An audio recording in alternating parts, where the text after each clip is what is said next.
isin yaa warra karra xixiqqaa keessa sodaanaa abbaan keessan mootummaa isaatiif isinii kennuu jaallateera. Qabeenya keessa gurguraa warra dhabaniif gargaarsa kennaa. Korojoo hin moofofne badhaadhummaa hin dhumne waaqa irratti iddoo hattuun hin hanne biiliin hin nyaanne balleessinitti qabadhaa. Garaan keessan lafa badhaadhummaan keessan jirutti hidhadhaa jedhee ameen. Hallelujah. Waaqayyo isin haa eebbisu. Sagaleen amma dubbadhe yookiis dubbise irra sagalee Waaqayyoo Luqaas boqonnaa 2:32 kaaseen dubbise. Luqaas boqonnaa lakkoofsa 30 dubbise. Sagalee sanarra waan jiru badhaadhummaa waaqarraa jedhee kan dubbatu tokkotu jira matumsaa. Deemtii kama macaafa qulqulluu itti kennan waa'ee badhaadhummaa waaqarra jiru. Warri macaafa qulqulluu hiikan badhaadhummaa isa waaqarra jiru. Badhaadhummaan waaqarra akka jiru hiikanii lafa kaa'an. Hiikuma isaa baay'inaan hin gaafatu garuu achirra waan laphee qulqullee sagalee sanarraa fuudhee dubbachuu nan barbaada. Akeeka waaqayyoof of qopheessuu kan jedhu irratti dubbachuu barbaade. Akeeka waaqayyoof of qopheessuu. Akeeka waaqayyoof qopheessuu kan jedhu kun kiristiyaanonni hundumtuu akeeka waaqayyoof of qopheessuudha. Namni gooftaatti gaafa dhufu akka waaqayyootti akka jannataatti namni jiraatu akeeka waaqayyoof of qopheesse jedhama. Namni gooftaaf gaafa tajaajilu, namni gooftaa gaafa fudhatu, eenyummaa gaafa hubatu, namni sun akeeka waaqayyoof qophaa'e jechuu dandeenya.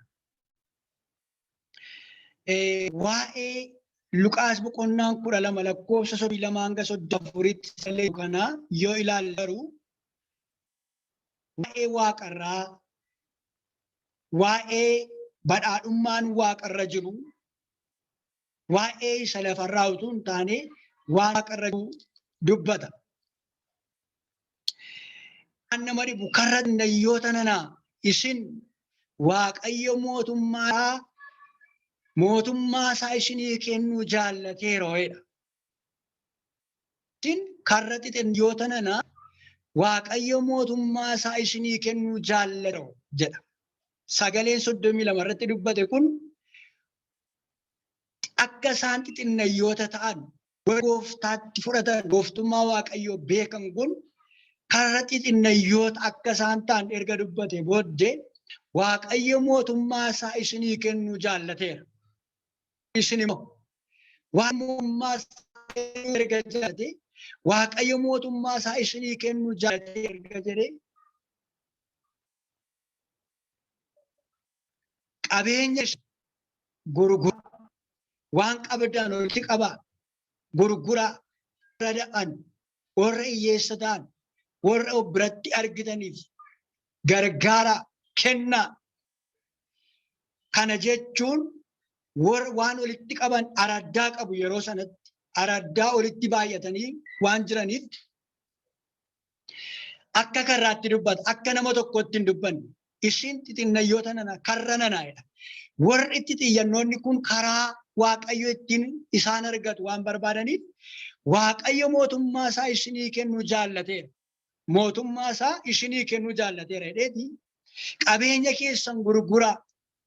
Waan qabdan korojoo keessan keessa waan jiru hundumaa walitti qabaa gurguraa. Warra rakkatan, warra hiyyeessota ittiin gargaaruudhaaf qabeenya keessan iddoo biiliin hin nyaanne, iddoo daanoon hin nyaanne, iddoo hattuun nyaachuu hin dandeenyetti walitti qabadhaa jedha. Walumaa galaa waa'ee maalii dubbata kutaan kun yoo jenne hiikuma isaa jalqabaati kaasne yoo ilaalle waa'ee waaqarraa dubbata. Isin mootummaa waaqayyoo mootummaa isaa isinii kennuu jaallateera. Warri mootummaa isaa waaqayyo kennuufii jaallate kuni warra akkamiiti?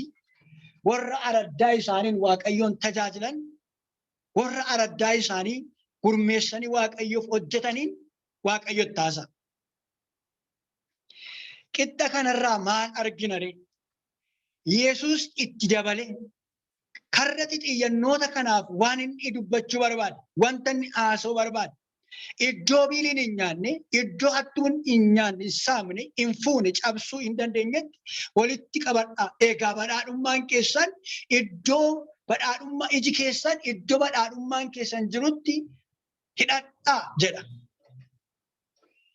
Akeeka waaqayyoof of qopheessuu maaliif yookiin jecha kana maalirratti dubbachuu barbaadde yoo jettan, namni baay'een akeeka waaqayyoof jiraachuu, akeeka waaqayyoof tajaajiluu, akeeka waaqayyoo keessa deddeebuu keessatti akkamitti akeeka waaqayyoof jiraanna, akkamitti akeeka waaqayyoo tajaajilna, akkamitti akeeka waaqayyoo keessa amannee jiraanna jedhu haasaa baay'een jiraata. Egaa nuni warra sagaleen kun itti dubbatamuu qabudha. Fi warra waaqayyo jaalatu, warra waaqayyo filateedhaan, karra waaqa filate, mana waaqayyooti waan akka jedhu qabeenya keessan hundaa gurguraa, warra rakkatan, warra hiyyeessaaf kennaa. Waan barbaachisu hundi olii qabatanii ergamoonni yeroo sun yeroo araddaa isaa qabatanii waan iddoo tokko kaawwatanidha. Waa'ee araddaa tokko dubbata. Waa'ee araddaa tokko dubbate qabeenyi guutummaan sun olitti qabamee jiru dubbata. Araddaa isaanii olitti hidhatanii akka jiran dubbata.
Nama gargaarsa harka waaqayyoo beeku.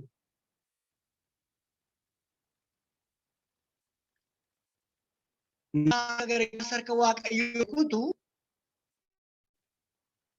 of qopheessa. Akeeka waaqayyoo jechuun isa waaqayyo barbaade keessa jiraachuu, waan waaqayyo barbaade ta'ee jiraachuu, akka waaqayyo miruu barbaade akka itti nama waaqayyo file sana karra waaqayyo filate isin xinnayyata isin waaqayyo mootummaa isaa isinii kennuu jaallateera. Mootummaa isinii kennuu jaallate waan isin immoo qabeenya keessan arada lafarraa qabdan kana gurguraati isa waaqarraa irratti walitti qabadhaa. Isa daadhiin nyaanne, isa biiliin hin nyaanne, isa yeroon itti dhumuu hin dandeenyetti qabeenya keessan kana walitti qabadhaa jedhe. Maaliif jecha kana dubbata jennee gaafa ilaallu waa'een lafaa kanaa galeeraaf, waa'een dacheerra jiru galeeraaf, wanti dacheerra jiru hunkuramaa akka ta'etti, wanti lafarra jiru kun yeroo amma yoo sirrii ta'e eger sirrii miti. Yoo ganama gaarii ta'e galgala sirrii miti. Kanaaf maal jedha? Iddoo sirrii ta'e idda isa hin banne, isa yeroon irra hin dabarre, isa akka tasaatti cabee baduu hin dandeenye qabeenya keessan ichitti qabadhaa olittidha. Iddoo kana maaliifan turuu barbaade? Qabeenya baay'ee qabaachuu namni gaafa hojjetu, gaafa dadhabu qabeenya baay'ee horachuu barbaada. Qabeenya baay'ees olitti qabachuun barbaada. Qabeenyi barbaachisaa miti yookiis qabeenyi ittiin hin jiraatama. Qabeenyaan wanta baay'eetu godhama. Garuu qabeenya isa lafaa kana maaliif waaqa irratti deebise? Qabeenya waaqa irra jiru kana Yesuus Kiristoos waaqa irratti maaliif walitti qabadhaa jedhe jennee gaafa ilaallu waa'een lafaa kanatu dhibba isaa gale. Wangeela kan dhageenyu kun, wangeela kan lallabnu kun, wangeelaan jiraannu kun waa'een lafa kanaanuu galeera. Galgala jira, ganama hin jiru. Aaree jira, waarii hin jiru. Maaliif? Wanti irra lafaarra jiru jijjiiramaadha. Jabaa wanti amma fakkaatu jabaa miti. Yerootti darba.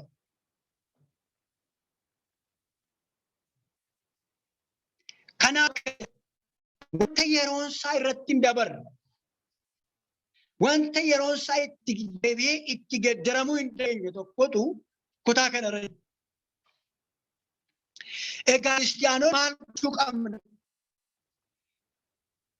Ammuma waan qabnu yookiis waan hojjennu, waan goonu, waan argannu calluma jennee gurgurree dabarsuutu hin taane ogummaa Waaqayyoo nuu kennetti fayyadamuutu nurra jira. Lafarra jiraannu jira. Biyyarra jiraannu kana kan akka hin taane beekuutu jira. Qabeenya itti jiraannu kana kan akka hin taane beekuurra jira. Maaliif? Yeroodhaaf itti jiraanna malee kan keenya miti hin darbu. Fudhannee hin dandeenyu. Waaqayyo nu haa gargaaru. Waa tokkoon dubbachuu barbaada. Badhaadhummaa inni waaqarraa kuni waanuma nuyi walitti qabannee harka keenya keessaa qabnu duwwaa miti. Wanta Waaqayyo nuu kaa'e, wanti Waaqayyo nuu jaallate, wanta dhaloota baay'eef hin kaa'amin, wanta hiriyoota keenya baay'eef hin kaa'amin, badhaadhummaan walitti nuu qabame dursa yaada Waaqayyo keessaa walitti nuu qabame jira. Maaltu mirkaneessaa? Isa 32 jiru Waaqayyo mootummaa isaa isinii kennuu jaallateera. Mootummaa kennuu jechuun waan salphaa miti. Ilmi tokko abbaa isaarraa waan barbaadu yookiis dhaala yookiis wanta ol kaa'atu ilmi keenya yookiis dhala qabna hundumti keenya waan ta'eef warri dhala qabnu waan keenyaaf kaa'nu yookiis waan dhala keenyaaf kenninu harka keenyatti qabaachuu dandeenya. Garuu akka jedha Waaqayyo kutaa kanarraa Waaqayyo mootummaa isinii kennuu jaallate. Waaqa mootummaa isaa nuu kennu jaallatatu waa waaqarraa nuu jira. Kanaaf maal jechuun barbaada? Waaqa waa qabaachuu keenya dagannu. Waan biiliin hin waan danniyoon hin waan yeroon itti hin geenye, waan yeroon haalli gaddamee qilleensi barbaadamee qilleensi yoon sirna barse Waaqayyo nuu jira. Maal nuu kaa'e? wanta dhumuu hin dandeenye korojoo nyaata biiliin keessaa ta'e fixuu hin dandeenye yookiis attuun saamuu hin dandeenye keessa waan nu kaa'ee jiru. Kanoo eenyuuf tokkoo keenyaaf kaa'ee jiru. Nama Waaqayyo barbaade, nama Waaqayyo jaallateef Waaqayyo qabeenya isaa isa kaa'e sana nuu kenna. Mee haa ilaallu. Karra xiyyannoota kana Waaqayyo mootummaa isaa isin immoo waan qabdan kan hundumaa gura araddaa qabeenya keessan gurguraa isin duuf kennaa gaafa jedhu baay'ee isaan harka keessaa qabanii duwwaa miti. Ilaa na hubatee waan walitti qabannee mana ijaarrannee jireenya jiraannu kana wanta itti jiraachaa jirru kana anis itti jiraachaa isinis itti jiraachaa jirtan kanatti dhanni akka ittiin jiraanne beekuutu nurra jira. Maal kana maaliif nu dubbata miroon kun haaraa miti sagaleen kun lallabamee beeka dubbatamee beeka jechuu dandeessu. Yeroo tokko kiristaanonni hin daganne waan irra lafaa kanatti nuu guutu gaafa didu waa madhanneetti jira fakkaanna. Inni guuttates dhiisee deemu. Inni hin guuttatinis dhiisee deemu. Utuma wanti irra lafaa kun hin guutin yeroon hin miruu ga'a. Yeroo keenya ga'a. Dhiibnee keessaa deemu. Garuu maal jaallate Waaqayyo mootummaa isaa nuu kennuu jaallate. Haleluuyaa. Nama gargaarsa Waaqayyoo beekuutu akeeka Waaqayyoof qophaa'a. Isaayaas 41 lakkoofsa 14 dubbifachuu dandeessu. Isaayaas 41 lakkoofsa 14 irraa argachuu dandeessu.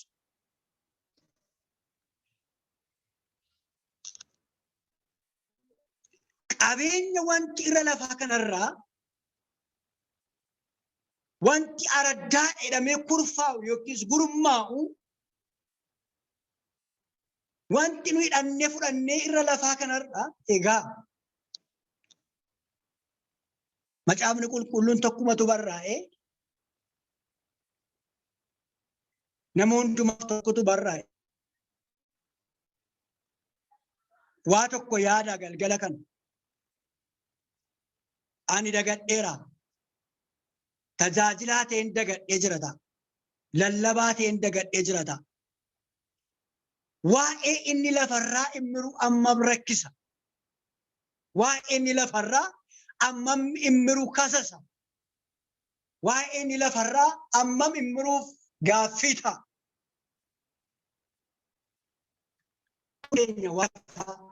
Waa'ee abeen. Jechuun borganama hojii dhiisaa ta'a. Waaqayyo kallattii Waaqayyo isin marree irra hojjechuun akka isin deessan nan beeka. Namni as keessaa walaan hin baanne.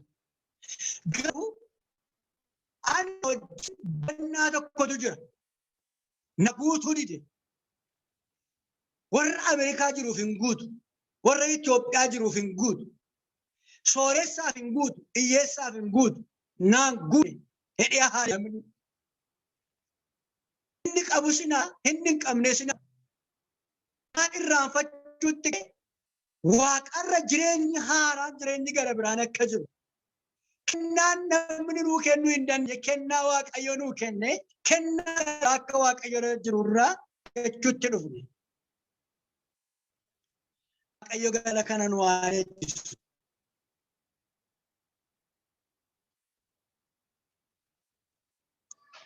Firoota koo hin dadhabinaa, hin hojjetinaa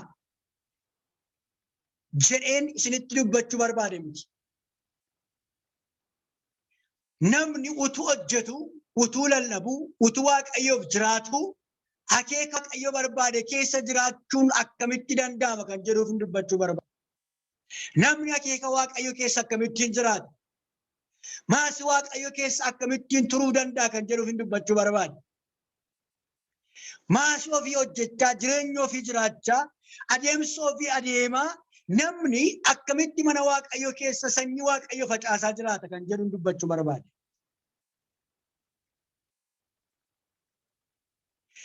Maaliif obboloota ko utuu tajaajillu, utuu lallabnu, utuu Waaqayyoof hojjennu maanatti irrataa, maanatti badaa, maaf wanti sun naa guutuu didennee of nyaachuu dandeenya. Dhugumas nutti hirruudha. Dhugumas wanti irra lafaarra jiru kun lolaaf gaaffii qaba. Muddamaaf ari'atama hedduu qabaachuu danda'a. Garuu warra Waaqayyotti amanan jireenyi irra lafaa kun lafarraa yoo guutuu dide inni Waaqarraa jiraachaa akka dhufu, guutamaa akka dhufu. Haleluuyaa. Beekutu nurra jira. Egaa namni qabeenya Waaqarraa maaliif qabaata? Qabeenyi kuni dilbiinsaa hin dhumu, biiriin hin nyaattu, daaniyoon hin nyaatu. Wanti walitti qabame egaa Waaqayyo mootummaa isaa isinii kennu jaallateera. Egaa namni mootummaa isaa nuu kennu jaallate kun Yesuus Kiristoos kun dhimma isaa dabarsee ofii isaa dabarsee nuu kenna. Qabeenya Waaqayyo walitti nuu qabe.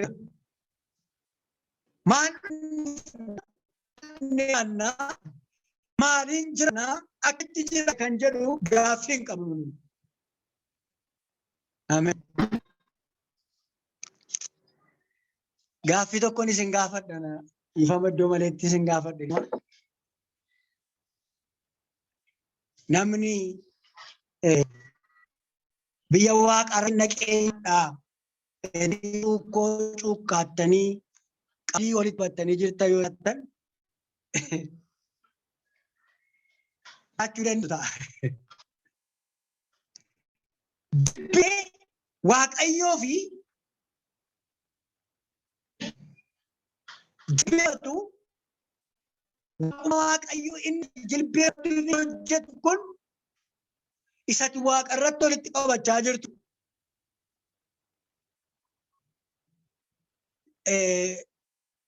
Baay'een keessan jabeessitanii akkasiin dubbachaa akkasiin baratanii beekan.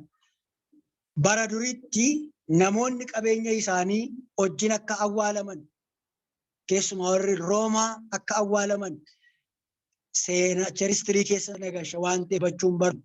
Waan akkasii ture miti ree. Keessumaa Kaatolikii Roomaan as ture.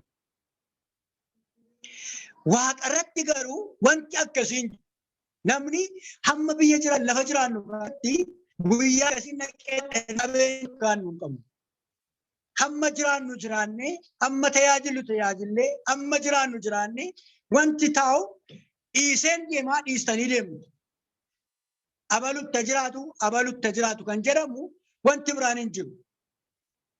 Garuu haala harka Waaqayyootiin nuu qophaa'e, qabeenya harka Waaqayyootiin nuu qophaa'e, mootummaa isaa isa nuu jaallate Yesuustu galgala kana iddoo biiliin hin nyaanne walitti qabamee jira jaajala.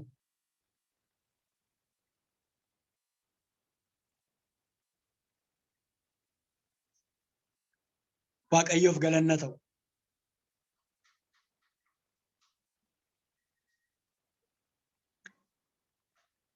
Garaan keessanis sodaatin jedha. Abbaan keessan mootummaa isaa isinii kennuu jaallateera. Waa'ee biyya lafaa kanarraa fi hin sodaatinaa. Abbaan keessan mootummaa isaa isinii kennuu jaallateera.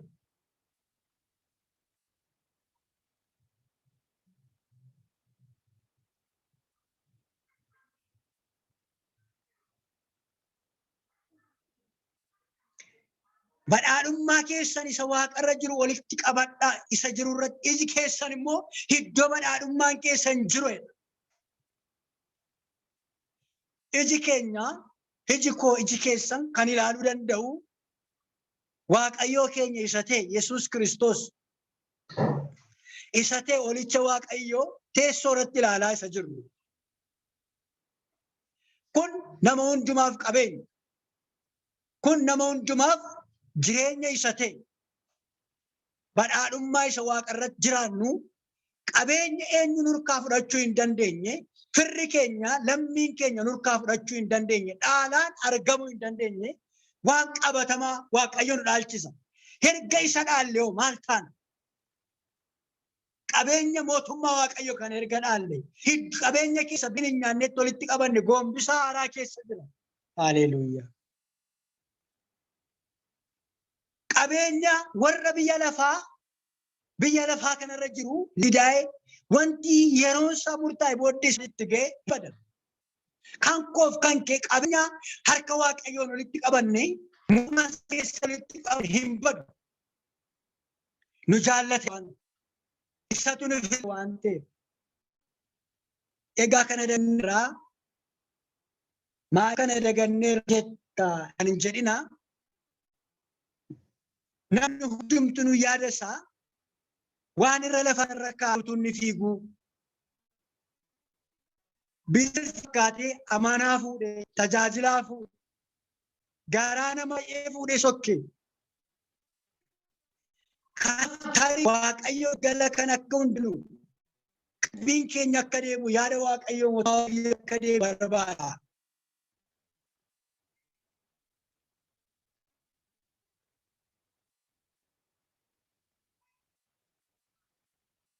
Tokkoffaa akka jire lammaffaa nama akka Waaqayyoof of qopheessu nama Waaqayyoon 57 lakkoofsa 7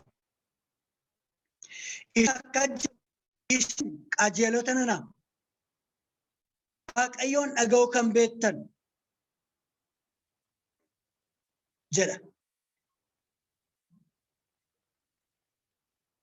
Gaisuun sodaatinaa.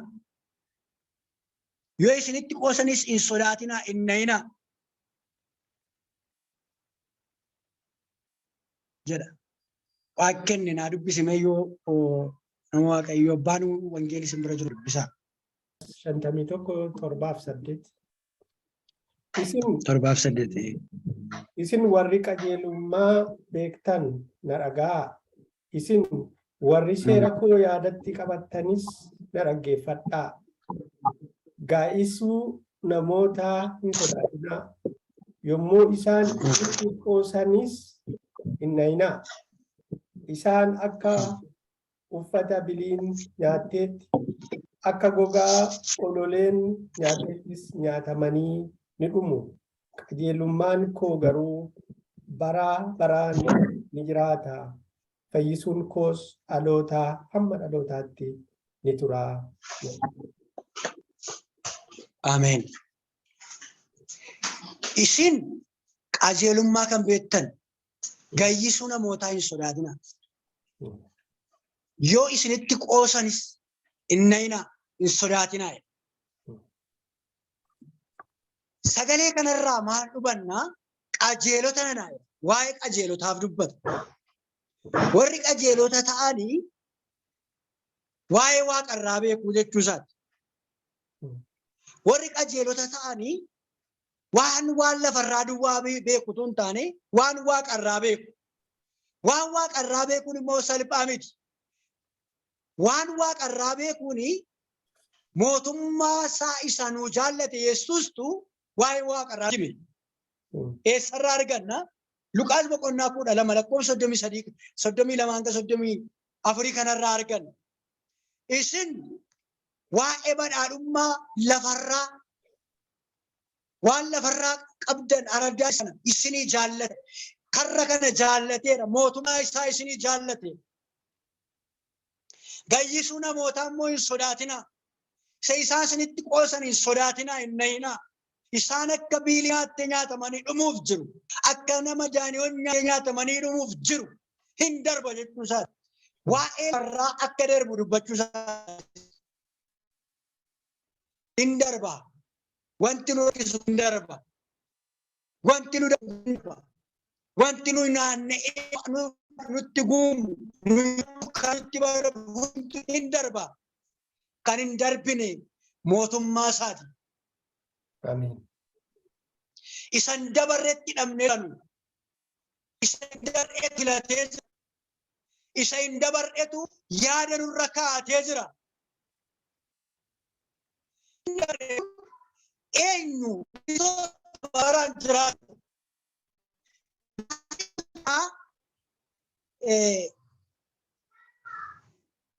qoosaa guddaatu jira. Anumaan dabalatee tapha garee tokko jira. Waaqayyo nu afsu. Yoo waaqayyo karaa koo dubbatee namaaf waa'ee waaqayyo nama sana gargaaree nama sana eebbise milkaa'ee waaqayyo karaa koo sitti dubbateera. Egaa waaqayyo karaa koo hidhaa kan ta'ee fi mee akkaawuntii koo fudhadhu.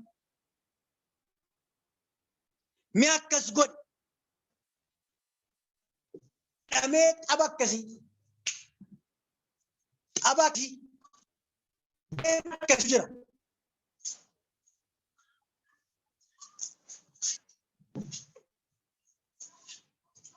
Waaqayyo nu gargaara. Wangeelli kuni wangeela calluma dhamee haasaamee gaazexaa ta'etti namni kamitti jiraatu miti. Wangeela anaaf isinii barreeffame, agalgaa'ee barreeffame, amanaaf barreeffame, warra waaqayyoon tajaajilanii barreeffametu waa'ee mootummaa waaqayyoo nuu dubbate, nutti haasa'a. Nuyi waaqayyoo miti, waaqayyoof tajaajilla malee. Nuyi waaqayyoof hojjenna malee waaqayyoo miti, beekaa kana. Namni nu filate Yesuus mootummaa isaa nuu kaa'ee jira. Mootummaa isaa dhabuuf argachuuf immoo maaltu murteessa? Wanta irra lafaa kanatti miruun godhutu murteessa. Waan ari tajaajilaan godhutu murteessa. Nan dhabaaf nan argadhaa koo. Waaqayyo nu haa fayyisu. Kanaaf bakka akkas ta'uu qabu. Tajaajilli akkas ta'uu qabu. Amanaan akkas ta'uu qabu. Mana waaqayyo gargaaruun, mana waaqayyo hojjechuun amanaaf tajaajilaaf walqixa kennan. Aboo walqixa kennan. Garuu akkasii adeemu hojii akkasii kiliika akkasii hojjechuun lafaa kanarra guuteera. Keessumaa ana agalgaa'ii dabalatee tajaajiltoota ta'echaa jiran waa fayyisu. Maal barbaade? Waaqayyoon dhaga'uu fi waaqayyoon tajaajiluun garaagara. Waaqayyoon dhaga'uuf waaqayyoof raajuun garaagara. Waaqayyoon dhaga'uun waaqayyoon dhaga'uun immediately waan waaqayyo jedhe dhaga'u. Waaqayyoof tajaajiluu yaama. Raajuun hin danda'amu, hojjechuun hin danda'ama. Qabaa waaqayyo ga'ee naa kaa'eera. Mootummaa isaaf na jaallateera. Mootummaa isaaf jaallateera waaqayyo waa kenne. Mootummaa isaaf jaallateera waaqayyo hin miru. Waaqayyo mootummaa ittiin jaallate. Mootummaa waaqayyo akkamittiin haa jaallatan? Maal godheen? Maalan godheen waaqayyoof? Akkasumattiin waaqayyo nu jaallate. Gaafa isaan warra dadhaban, warra humna hin qabneef humna waaqaa qabdu isin irraa filaa wanta irra jiru kana walitti qabadhaa.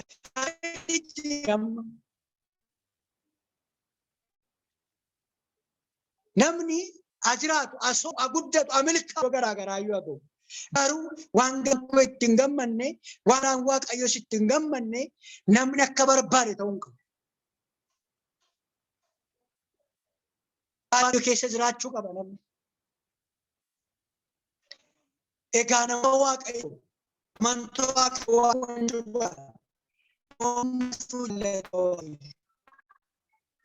erga waaqa mootummaa isaa nuu mootummaan keenya wanti ilaallu kana wanta dhaloonni ilaalaa jiraatan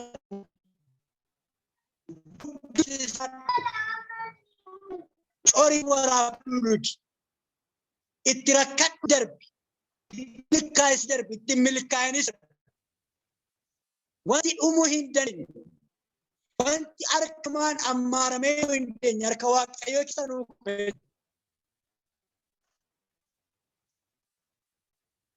kana kutu nurra jira. Amanaan kana wallaalee roora. Tajiraan kana roora maaf dhabbame maaf beela jiraata namni.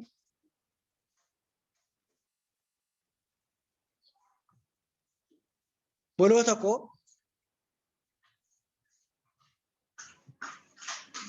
namni nyaata malee beelaa namni malee waan hin uffanne fakkaata. Maal dagachuutti dhumne mootummaa Waaqayyoo nuu kaa'amee jiru kana dagachuutti dhufa. Waaqayyo mootummaa isaa akka yaadannu nu baay'een keessan akka hojii hojjettan mana Waaqayyoo isin dhaabatan nan beeka. Amaleeffannaa hojii Waaqayyoo isin akka jiru nan beeka. Mana Waaqayyoof akka isin dhaabattan akka isin hojjettan nan beeka. Garuu isa lafarraaf akka isin hin hojjenne beeka. Waaqarraa ilaalee yoo sitti qaawwite yoo sitti badde hin guunin jechuu barbaadeeti. Waaqarra jira.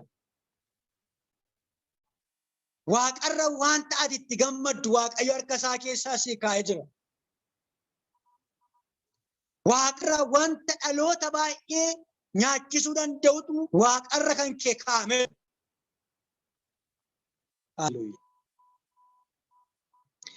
Nuyi kana malee Waaqarraa qabna. Namni nuti jiraachuuf jiraanna namni qabna Waaqarraa.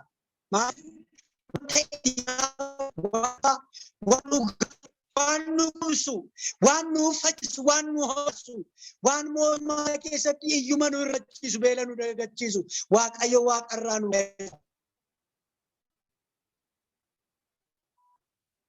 kana beekuudha.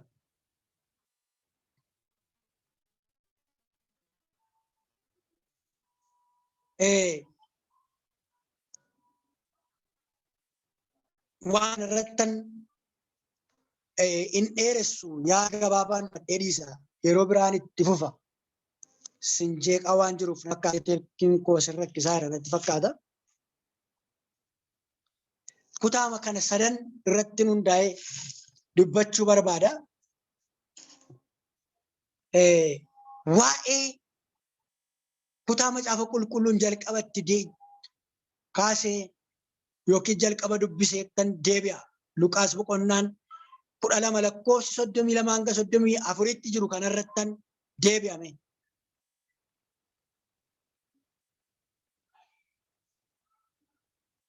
Maali wanti jiru?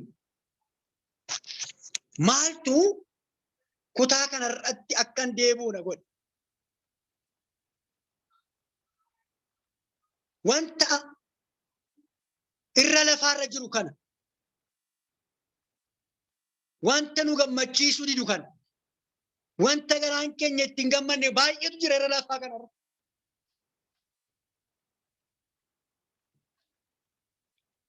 Waaqarraa qabna waan itti gammaduu dandeenya. Ammas dubbii kana nan dubbadha. Hojii bor ganama kaa dhaabaa yookiis galgala kanaa jalqabaa dhiisaa isin jechuu barbaadee miti. Wanta iji kee hin argine, wanta gurri kee hin dhageenye, wanta lammiin kee baay'een itti hirmaachuu hin dandeenye, wanta sooressi addunyaa itti hirmaachuu hin dandeenye, Waaqayyo jireenya keef waa kaa'ee jira. Waaqayyo mana keef waa kaa'ee jira. Waaqayyo baraaf dandeettii keef waa kaa'ee jira. Maaliif? Mootummaa isaa isinii keef jaallate.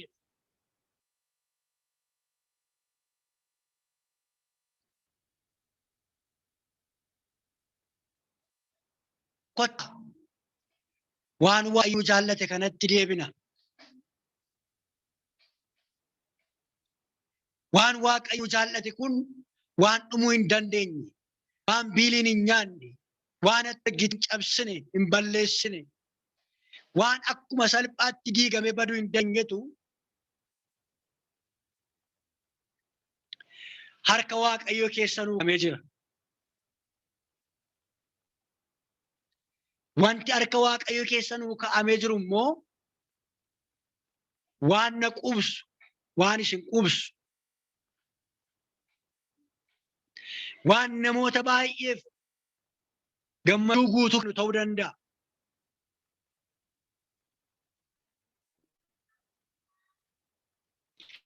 See kana ilaaluudha.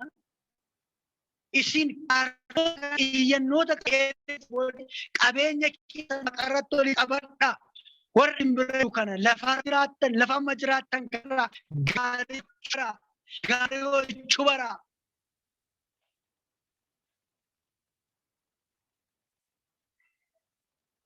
Waan gaarii godhaa walitti qabadhaa. Nyaachuu danda'a, biiliin nyaachuu danda'a. Iddoo biiliin hin nyaannetti walitti qabadhaa jedhee dubban ergatee booddee mootummaa abbaan keenya inni nu godhe, abbaan keenya inni ilmummaatti nu guddifate Yesuus Kiristoos Waaqayyo abbaan waan dhuma hin qabne, waan harka namaan diigamee baduu hin dandeenye tokko nuu kaa'ee jira. Kana beekuutu nurra jira.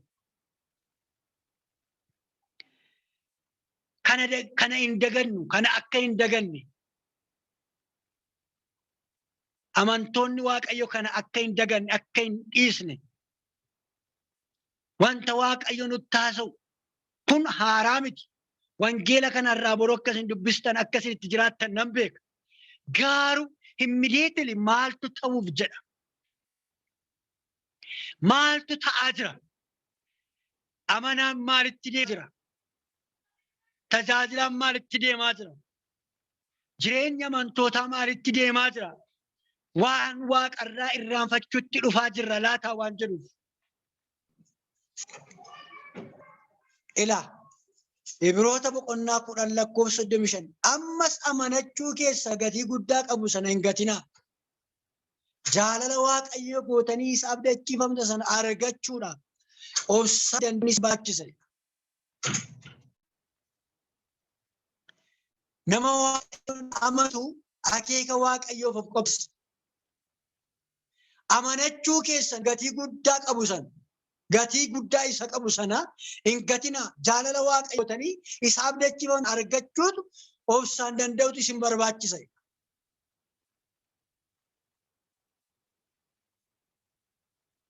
Nama warra Waaqayyoof amanan akka jedhamanii amma 38 irratti akka jedhu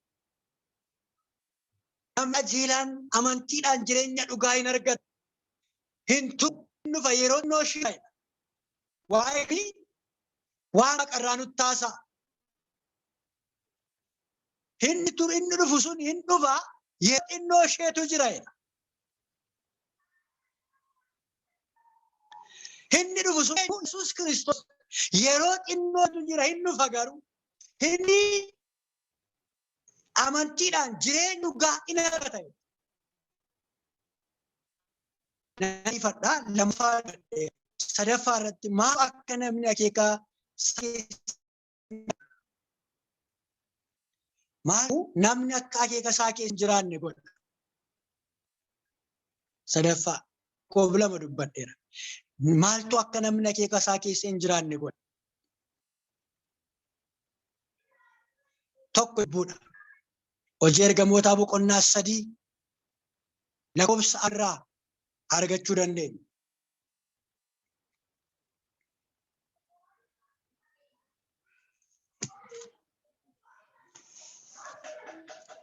Hojii ergamootaa boqonnaa 3 lakkoofsa 5 argachuu dandeenya.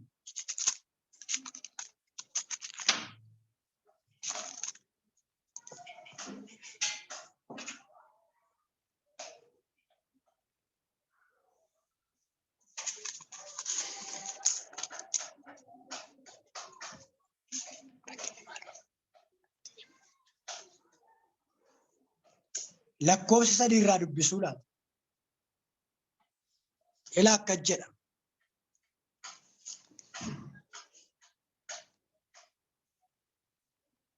Phexros yommus Anaaniyaan akka ati hafuura qulqulluu sobdu horii araddaatti gurgurte keessaa akka dhokfatte maaliif seexanni yaada garaa keetii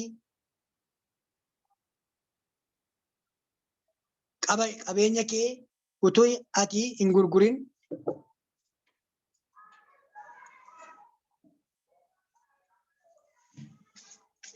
lakkoofsa irra jiru kana ilaalla.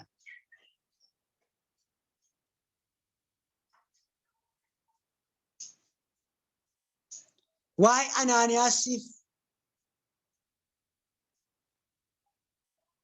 Phexros achirraa waan tokko ilaalla achirraa.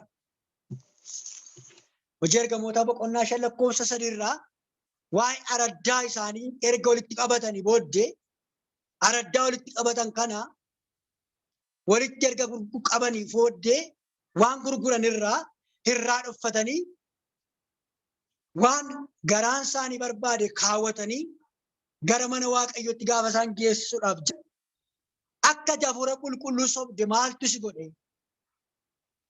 Akka hafuura qulqulluu dhugaa hin haasofne maaltu si godhe? Jedhee itti dubbata. Hanga lakkoofsa 6tti argachuu dandeenya. Maaliif hafuura qulqulluu sobde? Warra araddaa keessa jiran, warra qabeenya mana Waaqayyoof tajaajilan hojjetantu araddaa isaanii waan qaban hundumaa keessaa fuudhanii isaaniiti hin dhokfatan.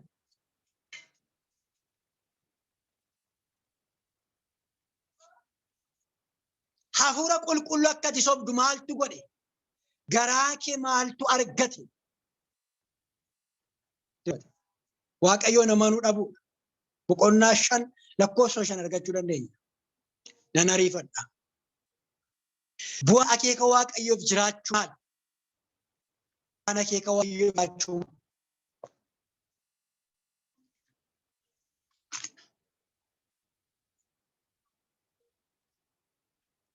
Bu'aan akeeka Waaqayyoof Isaayyaas 43 lakkoofsa 3 hanga lakkoofsa 3 argachuu dandeenya.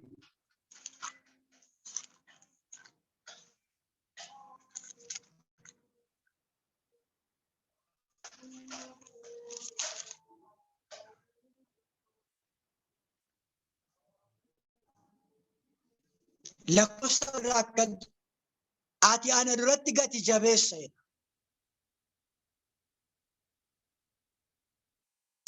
Ana duratti gati jabeessaaf ulfa qabeessa. Waan asi jaalladhuuf qooda kee qooda lubbuu keetii saba warra kaanan dabarsee nan kenna jedha.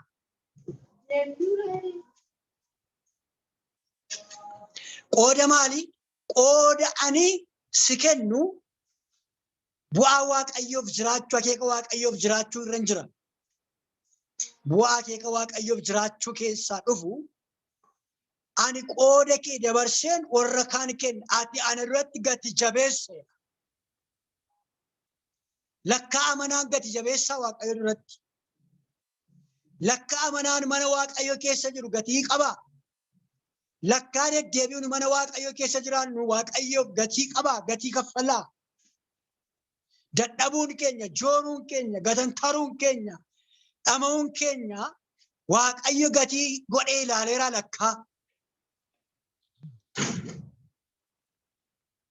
Qabeenya isaa qooda si kennu nama biraan dabarsee kenna, qooda lubbuuti. Ati garuu maali? Na duratti gati jabeessa. Kanaaf waan tokko isa jalqaban dubbadhe itti deebuudhaafi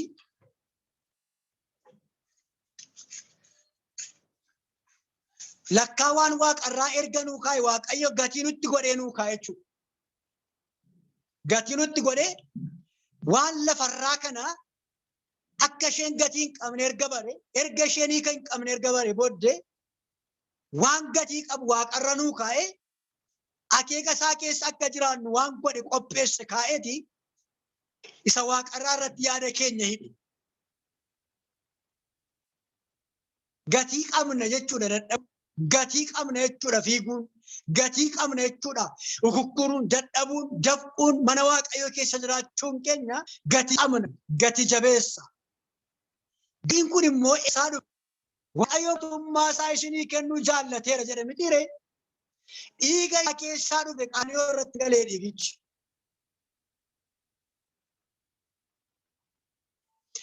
Isa dhiiga isaa dhangalaaseetu gatii nutti godhe.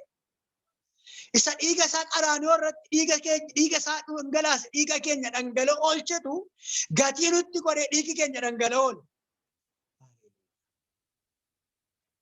Erga dhiigni keenya dhangala'oo immoo maal jedhee hati gati jabeessa ana duratti.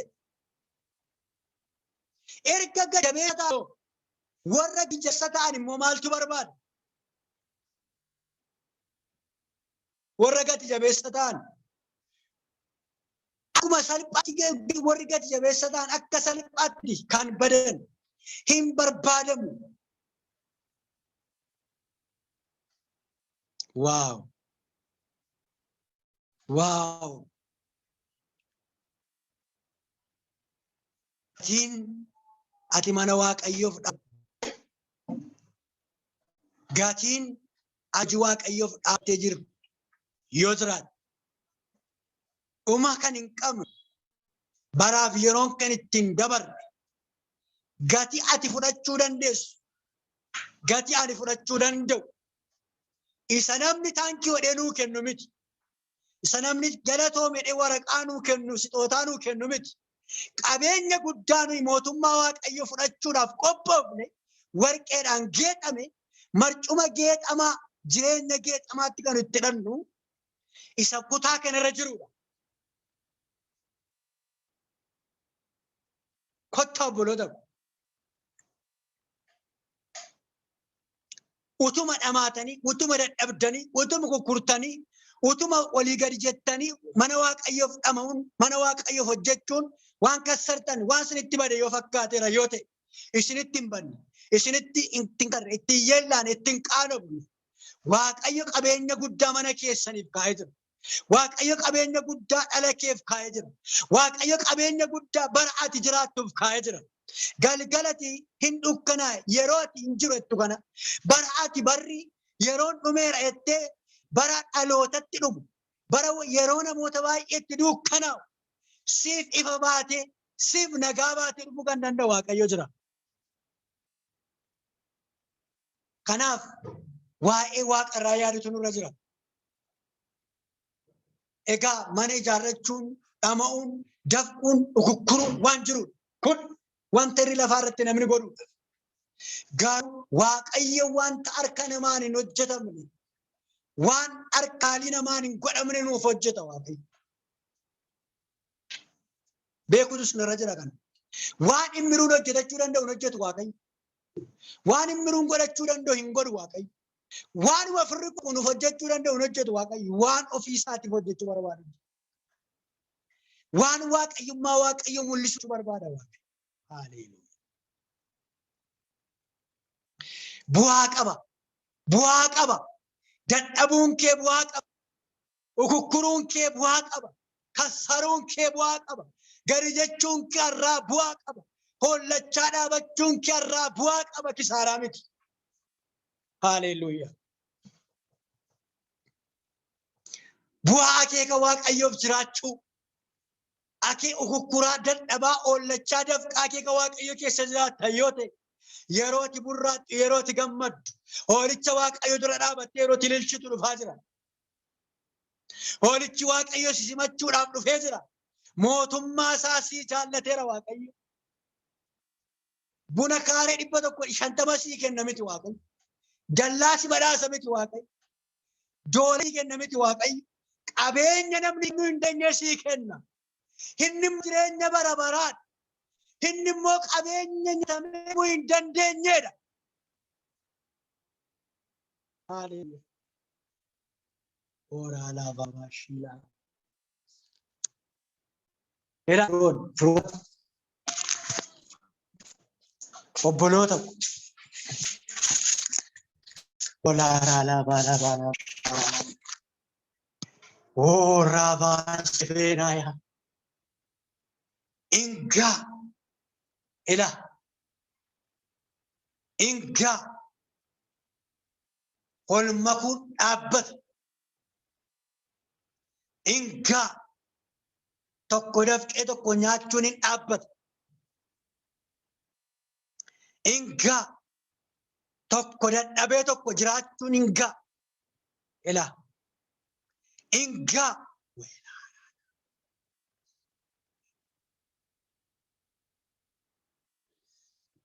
Hin beeku. Har'aatu boru. Yeroo kam akka Waaqayyo sagalee kanaan garaagarummaan uumu. Warra kan kootiif iddoon qopheessa. Warra kan kootiif balbala hojii jireenyaan laadha. Nan dhufa nan mul'adha jedha Waaqayyotu. Hin beeku. Akkamitti akka ta'e hin beeku. Waaqayyo falmii guddaan falmu. Warra na yaadatan, warra na beekan nan beeka, nan beeka. Maaliif jedhee gaafan dubbadhu? Waaqayyo naan jedhee.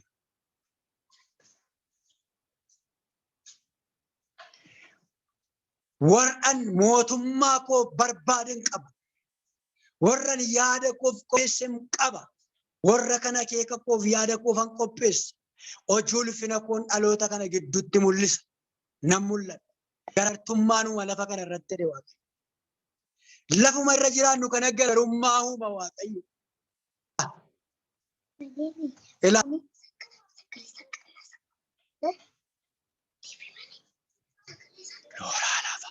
Lafuma irra jiraatan irratti jedhe Waaqayyo. Saba kanaaf ormootaaf hin garaagarummaa uuma. Garaagarummaan uuma.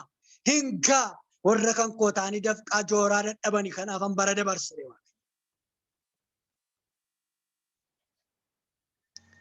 akkamitti akka ta'e hin beeku.